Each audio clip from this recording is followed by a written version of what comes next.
Na Sagrada Escritura existem várias passagens em que Deus diz-nos que abomina todo o culto às imagens, inclusive nos 10 mandamentos. Por que será que a Igreja Católica insiste em colocá-las? Sou católica, mas vivo em constante conflito em relação às imagens. Não interessa. Pronto, esta é a típica objeção dos nossos queridos irmãos protestantes. Os protestantes, no Antigo Testamento, diz Deus não farás uma imagem. Depois Deus diz, ei, os católicos ajoelham e não sei o quê, isto é, Deus proíbe, Deus proíbe, Deus proíbe. Pronto. E qual é a resposta que os católicos dão a isto? Não é muito complicada. Se quiserem, na internet, eu gosto muito dos protestantes que se convertem a católicos. Porque eles têm um fogo, cuidado com eles ninguém os para. Então vou dar 2 nomes, ou vou dar um, sobretudo, só que está em inglês. Alguns vídeos estão legendas em português, mas eu deliro com ele. Ele chama-se Steve Ray. Steve Ray. O site dele é catholic-convert.com. Pronto, se puserem Steve Ray, Catholic, Convert... Ele era batista... Tem tipo 60 mil livros na biblioteca dele. Ele era um super evangelizador e ele, nos anos em que ele evangelizava nos protestantes, ele arrastou muitos católicos para os protestantes, com a conversa das imagens, de Nossa Senhora tem pecado. Ele era especialista em destruir os católicos, digamos assim. Deus, com muito sentido de humor, disse, eu já te troco as voltas. E então ele converteu-se, uma caminhada muito bonita, no fundo porque ele é humilde. É muito bonito porque quem é que se converte? Converte quem, no fundo, aceita que estava enganado, que é humilde. Então Deus trocou-lhe as voltas e ele hoje é um grande católico. Cuidado com ele, não é? E ajuda muitos protestantes a vir. E então, porquê é que eu falo dele? Porque na internet ele tem muitos vídeos sobre estes temas que os protestantes, as objeções que os protestantes fazem muito aos católicos, contra as imagens, contra Nossa Senhora tem pecado, não sei o quê, e usa a Bíblia, que é o que os protestantes aceitam. Os protestantes, se eu disser, olha, vai ao catecismo, eles dizem, não, isso é para vocês. Não é? Mas disser, vai à Bíblia, os protestantes, sim, na Bíblia. E ele diz, então lê isto. E lê isto. E eles, ele fala-os cair, reconhecer a verdade católica com a palavra de Deus. É muito bonito. Portanto, ele tem vídeos sobre as imagens. Tá? Portanto, se alguém quiser aprofundar, e explica isto muito melhor que eu e com muita graça. Pois há outro, que eu também foi meu professor em Roma, o segundo foi meu professor, que era pastor presbiteriano. Chama-se Scott Hahn. Scott Hahn. Esse é um grande biblista, doutorado em Bíblia, e também se converteu a partir da Bíblia, São Paulo, não é? etc, etc, etc. E também tem vários sites na internet, também tem muita coisa, tem alguns livros escritos em português. Há um em que ele conta a história da conversão dele e da mulher dele, que em inglês se chama Rome Sweet Home. Em português chama Todos os Caminhos Vão Dar a Roma, se não me engano. Pode-se encontrar em português.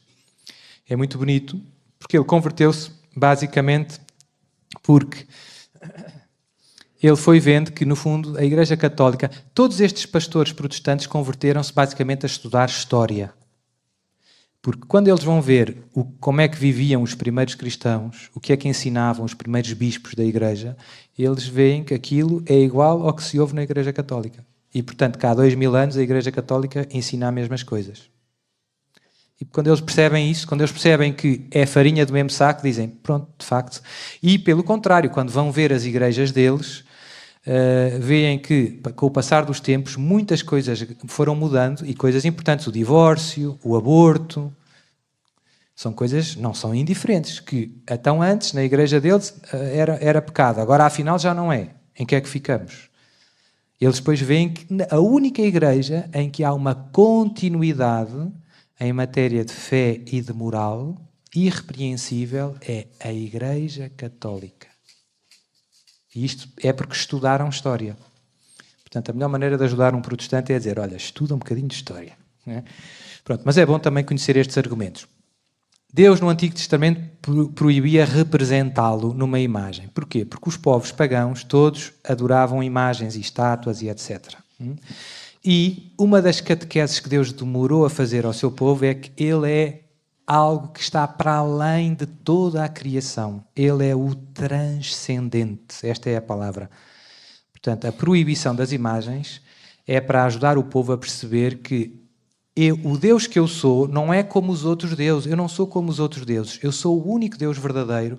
Eu sou aquele que está para além da criação, que não se consegue representar. Eu sou irrepresentável. Nada é. Mas, aqui vem o ponto, o argumento católico é essencialmente, mas, como lemos no Evangelho de São João, e o Verbo se fez carne, e nós vimos a sua glória, diz a palavra de Deus. E o Verbo se fez carne, e nós vimos a sua glória. E Filipe, Senhor, mostra-nos o Pai e isso te basta. Jesus disse a Filipe, estás há tanto tempo comigo e não me conheces, quem me vê, vê o... Com a economia, isto agora vou dizer isto um bocadinho técnico, mas é para ser rápido, com a economia da encarnação do Verbo, o Deus invisível, transcendente, tornou-se visível aos nossos olhos. Certo?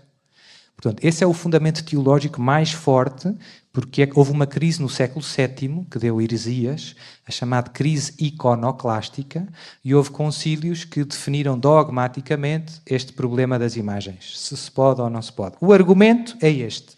A partir do momento em que o Verbo se fez carne, nós podemos representar nos ícones, imagens, a imagem do Verbo feito carne. Obviamente, a gente não representa o Verbo desencarnado. Representamos Jesus, o Verbo feito carne. Certo? Pronto. E as imagens que nós fazemos, esta imagem não é a Santíssima Trindade. É a imagem de Nossa Senhora. Portanto, não são imagens que têm a pretensão de representar a divindade.